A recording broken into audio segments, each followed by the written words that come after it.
Welcome to the greatest hits edition of Layer by Layer Go, Volume 1, Summer of 2025. Over the past few episodes, we've covered music, food, and life hacks that really connect with you. Today, I've pulled together some of the most popular and powerful moments so far, all in one place. Think of it like a mixtape. Music history, recipes you can actually use, and simple hacks to make your life flow better. Let's dive in.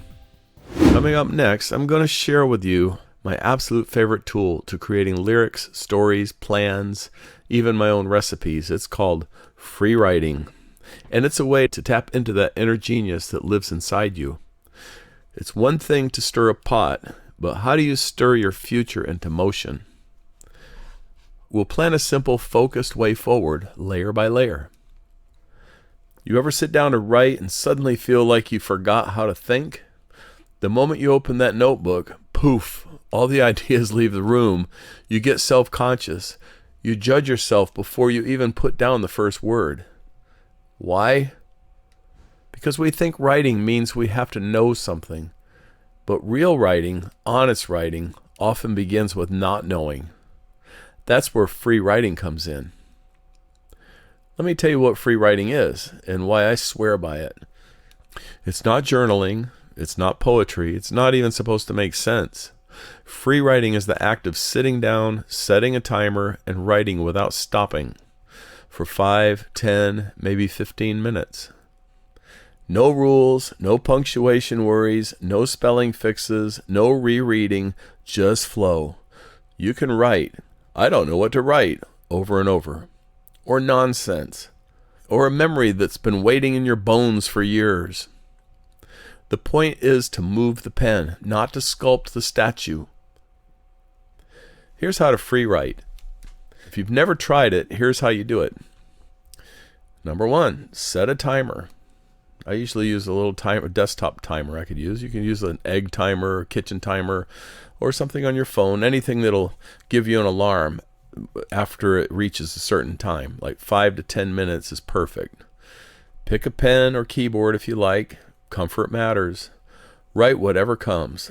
Literally anything. Just start the timer and write. Don't stop. Don't edit. Don't correct. Just write, write, write. If it just says, "I can't think of anything. I can't think of anything. I can't think of anything." Oh, the room is green. Okay. Write, write. It doesn't matter. When the timer's done, stop. Close it. Put your pen down. Shut off the timer. Don't even read it yet. It might feel chaotic, but trust me, this is where the good stuff lives. You're bypassing the inner critic. You're letting the subconscious come to the surface, unfiltered. That's where the truth hides. You ready to try this with me? Grab a notebook, or your laptop, or even the Notes app on your phone. 90 days, no fluff.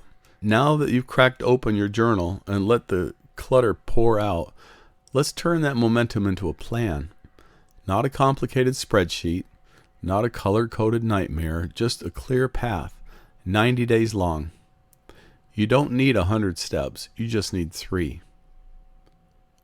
Step 1, pick one result that matters. What's one thing you'd be proud to say you finished 90 days from now? It could be anything. Finish writing a 3-song EP? Launch your small batch bread biz? Reclaim your morning routine?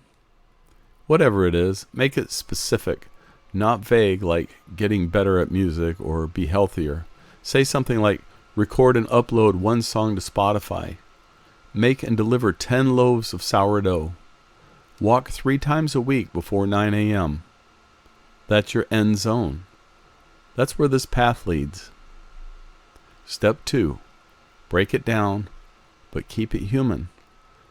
Once you've got your result, you don't need to map every inch of the trail. Just chunk it out into 3 monthly layers. Month 1, learn and prep. Month 2, build and practice.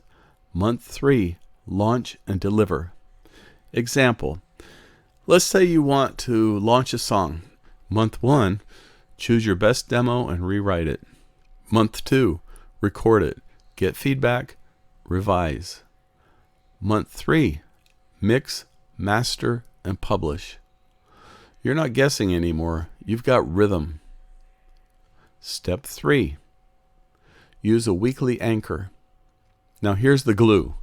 Pick one day a week where you check in with yourself.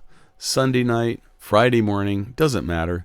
Just open your notebook and ask, what did I move forward this week? What got in the way? What's one thing I can do next? It's not about being perfect. It's about staying in the present. And that's your 90-day plan. No overwhelm, no burnout, just clear, simple. Bonus mini drill. Sometimes the hardest thing to toss isn't a project or a cluttered calendar. It's other people's expectations. The sales pitch you didn't want. The favors you can't squeeze in. The can you just do this for me that piles on your plate. Saying no is tough, especially if you've been trained to people please, avoid conflict, or keep the peace. So here's your no drill. Stand in front of a mirror. Yes, really. Look yourself in the eye and say no. Again, no. One more time, louder, stronger, no. Say it till it doesn't feel weird. Say it till it feels powerful. Say it till you can look a pushy salesperson, an energy vampire, or an overwhelming task in the face and confidently decline. Saying no makes space for better yeses. It protects your energy. It's like pruning a plant. You cut away the excess so the good stuff grows stronger. Add this to your toss-it check-in and layer your life with healthy boundaries. On this day in 1963, a 13-year-old Stevie Wonder made music history with a live recording of Fingerprints Part 2. It went straight to number 1, making him the youngest artist ever to top the charts. Years later, when Def Leppard's Rick Allen was teased for being so young at his audition, he fired back, "Well, Stevie Wonder was only 14 when he did Fingertips." Rick went on to lose an arm in a car accident, hit the ultimate reset, and came back drumming on Pour Some Sugar on Me. If he can reset like that, you and I can handle a Monday. One of music's greatest partnerships almost never happened. In 1967, a young piano player named Reginald Dwight, who we now know as Elton John, auditioned for Liberty Records. He didn't land the job, but fate had other plans. The label handed him a random envelope of lyrics written by an unknown songwriter named Bernie Taupin, a farm kid with no connections, just raw poetry. Elton sat at his piano, set those words to music, and a spark was lit.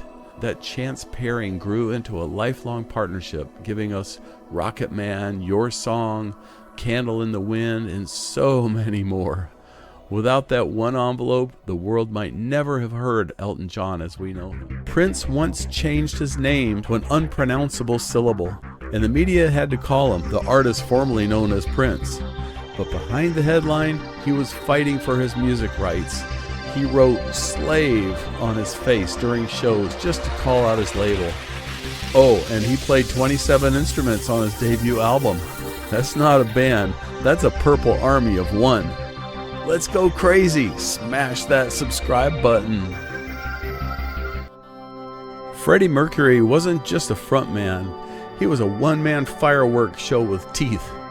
Literally, he had 4 extra incisors that pushed his famous grin forward, but he refused to fix them. Why? He thought it gave him more vocal range. And you can't argue with the guy who belted Bohemian Rhapsody in one take. He once said, "I won't be a rock star, I will be a legend." Guess what? He nailed that prediction.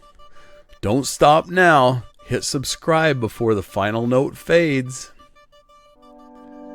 Billy Joel wrote Piano Man after playing smoky bar gigs where people requested the same songs every night. And yes, he got so good at it, people thought he lived in the bar. But here's the twist. Billy Joel has never actually been a fan of music videos. MTV asked, he shrugged. He still sold millions. Proof you don't always have to play the game. Sometimes you write the anthem everyone else plays. For the longest time, you'll regret it if you don't hit subscribe.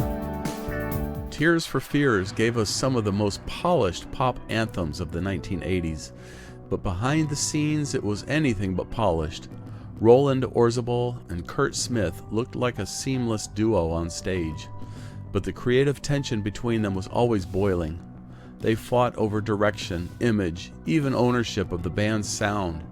By the early 90s, it came to a head. Kurt Smith walked away, leaving Roland to carry the Tears for Fears name on his own for over a decade.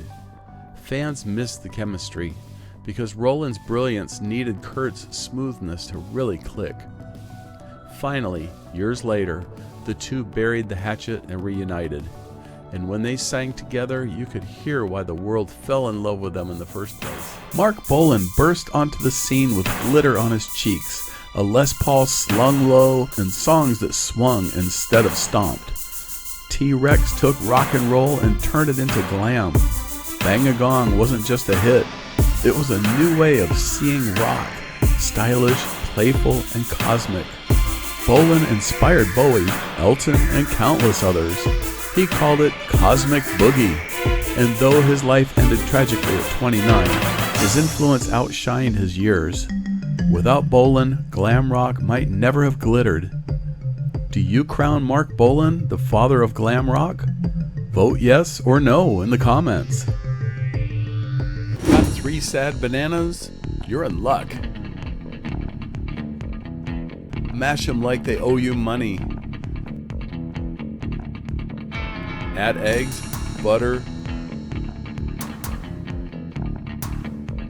vanilla. Keep it simple. Sugar, flour, baking soda,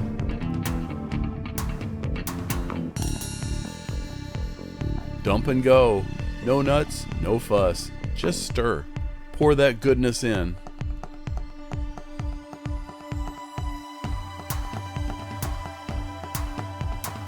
Bake at 350 degrees Fahrenheit for 50 minutes.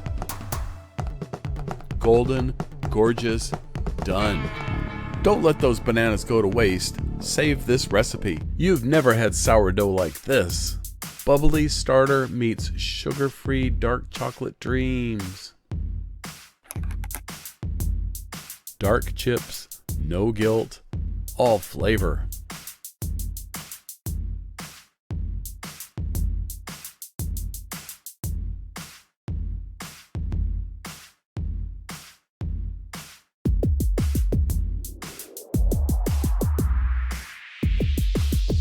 Hot pot, bold bake.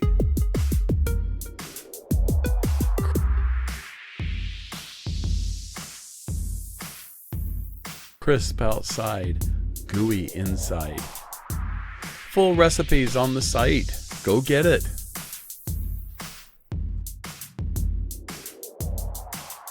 Fresh basil and tangy sun-dried tomatoes and homemade sourdough. Oh yes. Just 6 simple ingredients. Pure flavor, no extras. Add the basil and tomatoes halfway through bulk fermentation, so every bite has a burst of flavor.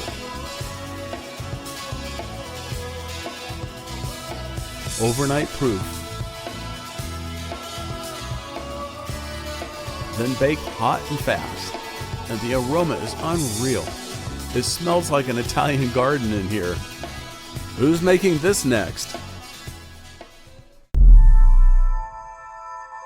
This isn't your grandma's loaf.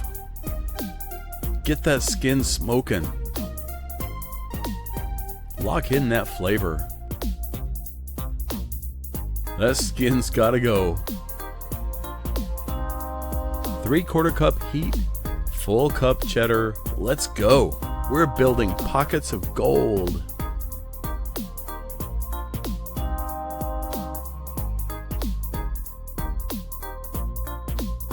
Scored, seared, showstopper.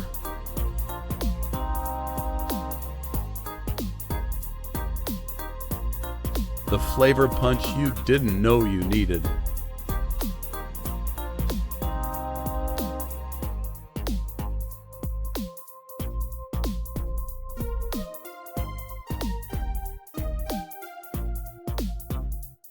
This cobbler has no business being this good. Peel peaches the lazy, genius way. Slice 'em like it's 1974. Sugar, spice, and one nostalgic tear. Old trick. Melt butter right in the dish. You're gonna regret. Batter, so easy it feels suspicious. Looks weird, works great. Let gravity do the stirring. Bake 45 minutes at 350 degrees Fahrenheit. Try not to cry. Taste test optional. You already know.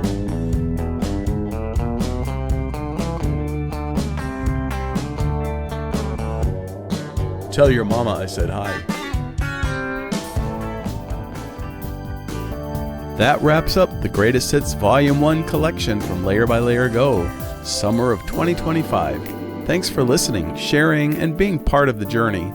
We'll be back next week with brand new layers, fresh music, recipes, and life tools. Until then, keep it layer by layer and go!